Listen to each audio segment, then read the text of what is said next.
para começar, nós vamos falar de um outro assunto que também não está cheirando muito bem, não. Gente, olha, o alto preço da gasolina. Hoje andar de carro já é praticamente um artigo de luxo, né, gente? Porque o consumo não está nada barato. Aliás, essa semana houve inclusive um reajuste do preço dos combustíveis. A gasolina, por exemplo, está aí em torno de R$ 3,50 o litro, gente. Alto demais, uma loucura. Pensando nisso, olha, Chega Aí vai dar agora algumas dicas de como você economizar no combustível durante aí o trânsito, né, enquanto você estiver utilizando o seu carro. Vem pra cá porque a gente vai receber agora o Tomás Moraes. Ele é estudante de engenharia. Tudo bom, Tomás? Seja bem-vindo à nossa casa. Muito obrigado. Por favor, fica aqui à vontade junto com a gente. Olha, o Tomás, inclusive, realizou já alguns estudos, né, a respeito da redução do consumo de combustíveis. Tomás, eu queria que você falasse algumas dicas pra gente. Por exemplo, o que vale a pena na hora de você abastecer o carro e, naturalmente, você ter uma eficiência maior nesse combustível? Sim, boa tarde, Carol. Boa tarde. Primeiramente, na hora de abastecer o carro, é muito importante você saber o seguinte. Dependendo da temperatura quando você vai abastecer, aquele mesmo combustível pode estar ocupando um volume maior. Então, se você abastecer, por exemplo, cedo, numa temperatura mais branda, você abastecer 10 litros, você tem um rendimento melhor do que abastecendo 10 litros meio-dia. Olha só, a temperatura influencia, então? Com certeza, a temperatura influencia diretamente na qualidade do combustível. Isso foi uma das medidas que nós trabalhamos no local que eu trabalho. Por exemplo, é mais interessante a pessoa encher o tanque ou ela ir colocando gradativo, por exemplo, ao longo de uma semana? Aí tem alguns fatores a se considerar. Primeiramente, encher o tanque é uma boa saída, mas também tem sempre que levar em consideração a questão do peso do carro. Quanto mais pesado o carro estiver, mais ele vai consumir. Agora, em contrapartida também há a questão de andar com o carro na reserva, é muito perigoso, pode causar danos. No fundo do tanque, com o passar do tempo, costuma se acumular resíduos do próprio combustível, isso é um efeito natural. Então é bom evitar que o carro chegue a ficar na reserva, de qualquer forma. E se você não estiver querendo abastecer todo dia, então talvez seja melhor sim optar e ficar com o carro, abastecer e encher o tanque. E para ir só abastecer novamente quando estiver na metade ou um pouco menos, mas evitar de qualquer modo você chegar, né? Pelo menos se aproximar da reserva. Isso, é muito E perigoso. universitários, pensem nisso. Agora, uma outra coisa que eu acredito que seja dúvida de muitos que estão assistindo a gente. O que é mais interessante? Por exemplo, os carros flex. É mais interessante no nosso momento atual, onde a gasolina já está chegando em torno aí de R$ 3,50 e o álcool, acredito que está em torno de R$ 2,70, R$ 2,80. O que é mais interessante? Você colocar gasolina ou o álcool? O que está rendendo melhor? Olha só, esse último reajuste, inclusive, ele aconteceu só na gasolina e no diesel, né? O próprio álcool, ele escapou dessa na tentativa de influenciar. A esperteza vem dos empresários, né? De acompanhar um reajuste para todos. Isso, de influenciar até o consumo do álcool, mas ainda assim tem uma conta, a famosa conta dos 30%. Você faz o cálculo baseado no preço da gasolina. Se o álcool estiver com preço abaixo de 30% do valor da gasolina, vale mais a pena utilizar o álcool. Por quê? O consumo do álcool é um consumo mais rápido. Consome-se mais álcool do que se consome gasolina para percorrer aquele mesmo trajeto. Ou seja, ele está mais barato, mas em contraponto, ele é consumido bem mais rápido. Pode não compensar. É bom sempre fazer essa continha. Uma calculadora ali na mão ajuda. Então vamos lá, o álcool tem que estar 30% menos que a gasolina para estar valendo a pena você colocar o tanque de álcool. Exatamente. Inclusive, alguns mecânicos, né, já fazem até a indicação de você, um momento ou outro, você colocar o álcool, não só a gasolina, para o carro, no caso de ser flex. Por que tem que haver essa alternância? Isso também pode ter alguma influência no consumo? Pode sim. Acostumar o veículo, na verdade, o flex, ele é preparado para os dois tipos de combustível. Quando você utiliza somente a gasolina, em algum momento você pode precisar utilizar o álcool, pode estar mais em conta, e o álcool também apresenta até um ganho de desempenho. É pequeno, não chega a ser grande coisa, mas você pode querer utilizar o álcool em determinado momento. Se o seu carro não estiver acostumado, né, assim dizer, a utilizar o álcool... Porque ele fica viciado na gasolina, né, se você só fizer a opção da gasolina. É basicamente isso. Agora eu queria, Thomas, fazer uma pergunta. questão do ar-condicionado, eu acho que isso é uma dúvida que 10 entre 11 pessoas têm. Se de fato você ligar o ar-condicionado no seu carro, se isso aumenta ou não no consumo de gasolina. Isso é verdade? É verdade. Ele aumenta o consumo de combustível, seja etanol, diesel ou gasolina. Agora, a gente mora numa cidade que a temperatura é muito alta, então uma parte do tempo não tem como evitar. E além disso, ainda tem outra questão. O ar-condicionado ele aumenta o combustível, ele aumenta o consumo de combustível. Mas se você não ligar o ar-condicionado e abrir a janela, você também vai estar causando um efeito de arrasto maior para o carro. Você vai ter resistência, Tem a resistência do ar que dificulta o carro de se locomover, fazendo com que ele também consuma mais. A não ser que você ande com o ar-condicionado desligado e com a janela fechada. E o vidro fechado, ou seja, morte lenta. Não tem condição. Agora também tem um ponto ótimo para isso, né? Até os 60 km por hora, mais ou menos, 70, a janela aberta, realmente, ela compensa mais do que o ar-condicionado. Mas a partir disso, é muito mais aconselhável você andar com ar-condicionado e também tem o conforto, né? É verdade, apesar de você ter, então, um consumo menor, mas a qualidade que você vai ter de estar num lugar refrigerado, eu acho que não tem preço. Agora, uma outra dúvida, Tomás, se você for escolher caminhos, né, durante o seu trajeto, se você escolher caminhos onde há uma necessidade de redução muito grande de marcha, locais onde tem muito semáforo, trânsito intenso, isso também pode influenciar? Porque assim, as pessoas não, às vezes você vai por um trajeto maior, mas você está com um trânsito mais livre. Isso, a escolha do caminho que você utiliza também pode influenciar? Com certeza, com certeza. Você escolher um caminho que você percorra uma distância muito maior para evitar um congestionamento, onde você vai estar acionando o tempo todo uma primeira marcha, até uma segunda, você vai estar com certeza reduzindo o seu consumo de combustível. E semáforo também, evitar avenidas que possuem muitos semáforos, né?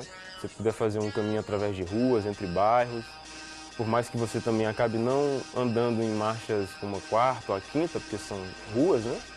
Você não vai estar acionando o tempo todo uma primeira, que é o caso de um semáforo ou de um congestionamento. Isso eleva o combustível bastante. Então, quem fica ali nas primeiras marchas, naturalmente vai ter um consumo maior do que quem consegue esticar para quarta, quinta. Sim, a comparação é bem distante. O consumo das primeiras marchas é muito maior do que as das últimas. Muito bom. Tomás, quero te agradecer a presença aqui junto com a gente, poder dar dicas aí que facilitem, né, gente? Às vezes a gente tá ali no piloto automático, você vai durante o trânsito, nem mesmo pensa se você não presta atenção, se o seu tanque, por exemplo, tá cheio, se você já tá entrando na reserva, a temperatura, né? Nem eu mesmo sabia dessa informação. Então a gente espera que tenha facilitado muito para você do outro lado, afinal de contas, tá caro pra caramba. Inclusive, hoje, né? Hoje é o último dia para que os postos de combustíveis possam fazer um reajuste no valor da gasolina, porque já foi detectado que houve um aumento abusivo nos preços. Quer ver? Confere aí a nossa reportagem. A notificação do PROCON ao Sindicato dos Revendedores de Combustíveis no Maranhão foi protocolada na segunda-feira. Isso depois que o órgão verificou em São Luís abusos na cobrança do valor do litro de combustível, principalmente gasolina e óleo diesel. O sindicato ele deve orientar os postos para que eles baixem esse valor, baixem o valor da gasolina e façam um reajuste dentro do parâmetro determinado pelo governo federal, que é de 22 centavos para a gasolina e 15 centavos para o diesel. Caso esses postos não cumpram essa determinação, eles serão sancionados. A sanção pode variar de uma multa até a interdição do estabelecimento. O aumento decretado pelo governo federal entrou em vigor no último domingo. As alterações das alíquotas do PIS, o Programa de Integração Social e CONFINS, a contribuição para o financiamento da Seguridade Social, influenciaram no reajuste. Mas quem precisa circular de veículo reclama do preço alto. Pelo litro da gasolina neste posto, o consumidor paga R$ 3,51. Tá caro demais, muito caro. Tá complicado o negócio, a gente não sabe se foi consequência do nosso voto. É o murmurinho que está rolando aqui, consequência do voto.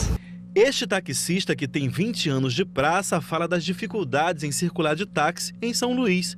Isso tudo por conta do preço alto do combustível. Isso porque a gasolina ficou alta o preço, né? R$ 3,50, R$ 3,60, aí nós estamos sem aumento, aí fica difícil. Os revendedores têm até esta quarta-feira para baixar os preços do óleo diesel e da gasolina. Pelo menos 150 postos da região metropolitana da capital abusaram no reajuste em mais de 50% do valor estabelecido pelo governo federal. O consumidor nada mais é do que um fiscal das relações de consumo. É muito importante que o consumidor exija os seus direitos e passe até o PROCON informações de quais são os postos que não estão cumprindo essas determinações legais. É bom salientar que essa notificação realizada pelo PROCON, ela tem como amparo legal o artigo 39, inciso 5 e inciso 10 do Código de Defesa do Consumidor, que diz que é vedado ao fornecedor, caracteriza prática comercial abusiva, elevar sem justo motivo o valor de determinado produto ou serviço ou realizar cobrança manifestamente excessiva. Um dos grandes benefícios dos automóveis flex é permitir que o consumidor opte pela opção mais barata. Seguindo o preço de mercado, o etanol atualmente é mais barato e faz com que o motor do carro gere mais potência, mas em contrapartida, consome mais. A gasolina, por sua vez, sofre com essa oscilação da economia e, às vezes, o preço é bem mais salgado. Para que você não saia no prejuízo, ensinamos aqui a melhor forma de calcular qual a melhor opção do momento. Divida o valor do litro do álcool pelo da gasolina. Se o resultado for menor que 0,7, ainda vale a pena abastecer com álcool. Se for maior, opte pela gasolina. Por exemplo, se o litro do álcool custa R$ 2,50 e o da gasolina R$ 3,70, divida o primeiro pelo segundo. O resultado será de 0,67, ou seja, menor que 0,7. Nesse caso, vale a pena abastecer com álcool. Viu só, gente? Vocês entenderam o cálculo? Se for menor que 0,7, você divide o valor do álcool pelo da gasolina. Se for menor que 0,7, vale a pena. Se for maior, aí já não tá valendo a pena. Fechou? E ó, geral, aí começa a abastecer a partir de amanhã. Se seu carro puder esperar, eu tenho certeza que seu bolso agradece.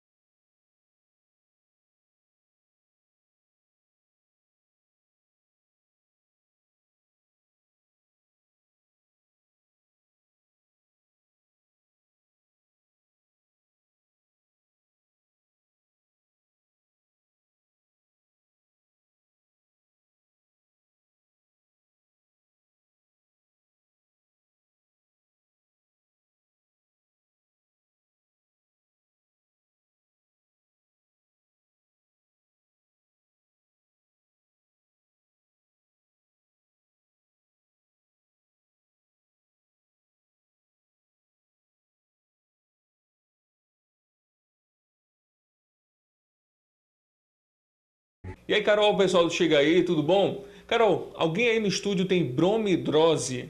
Você não sabe nem o que é isso? Pois hoje a gente vai entender um pouco mais sobre o chulé, porque popularmente é conhecido como o chulé. E a gente está aqui com a Cláudia, que é podóloga, e vai explicar um pouco mais, conversar com a gente sobre esse assunto. Cláudia, quase todo mundo tem chulé, não é verdade? Mas por que isso acontece, hein? Por falta de higiene, é a causa principal, né? Aí tem outras doenças como diabetes, obesidade e também o hipertiroidismo. Cláudia, mas homem, mulher, criança, adulto, todo mundo pode ter chulé? Todo mundo pode ter chulé, suscetivelmente em crianças e adolescentes, pelos hormônios, né, que estão bem aguçados. Bem, no dia a dia, o que colabora para que as pessoas possam desenvolver um odor mais forte ou para que o pé sue mais? O que acontece? Sapatos de borracha, sapatos plásticos também, eles contribuem. Bem, além disso, o chulé é considerado uma doença? É apenas um problema que pode ser facilmente resolvido? O que é? Ele pode ser resolvido sim, se eles usarem antissépticos, desodorantes, talcos, bactericidas, entendeu? E secar bem o pé. Hoje em dia o mercado oferece várias opções para colaborar, né? Você tem até uns produtos aí para mostrar para a gente? Tenho sim. Como que, por exemplo? Temos desodorantes, temos talcos, temos um creme também, que só é vendido aqui pela Dr. Fit, né? E ele ajuda a inibir o odor e a hidratar também. Porque o excesso de suor, ele também faz com que o pé fique ressecado. Cláudia, muita gente parte para o talco, para o uso do talco, parece que ele é mais comum. E aí ajuda, ou cada caso é um caso, pode se tornar um vilão. Qual é a função, na verdade, do talco aí nos pés? Na verdade, se ele for bactericida, ele vai ajudar. Se for um talco comum, ele não vai ajudar, ele vai só aumentar o ressecamento, né? Que a pessoa já fica com esse problema de ressecamento, e o odor fica maior. Cláudia, isso pode se tornar um problema ainda maior, pode se tornar uma doença, pode piorar a situação além da questão do odor? Sim, causa até frieiras também, o excesso de suor com as bactérias que estão em proliferação. Bem, então se eu detectei que eu estou com chulé ou alguém próximo de mim, como que pode tratar? Qual é o primeiro passo? O primeiro passo é não usar o sapato que a pessoa está usando, nem a meia também. É você lavar bem os pés, entendeu? Secar entre os dedos também. E colocar, como eu falei, um antisséptico ou um talco bactericida. Um desodorante bactericida vai ajudar. Ah, e também tem que eliminar comidas picantes, bebidas alcoólicas também. Tem que evitar. Tudo isso colabora aí para a pessoa ter um chulé muito desagradável, né? Com certeza. Claro, esses cuidados dá para a gente ter em casa, mas aí não conseguir resolver, e também é sempre bom ter a ajuda de um especialista para nos orientar, né? Isso. Aí é bom ir no podólogo, fazer uma higienização para ver se não tem micose. Também as pessoas que têm micose, elas também têm tendência a ter chulé. Então, tá certo, olha, a Cláudia dando essas dicas muito preciosas para a gente, Carol. E o que é melhor é que o mercado hoje oferece vários produtos para auxiliar as pessoas que têm esse cheirinho desagradável nos pés. A gente se vê na próxima. Até mais!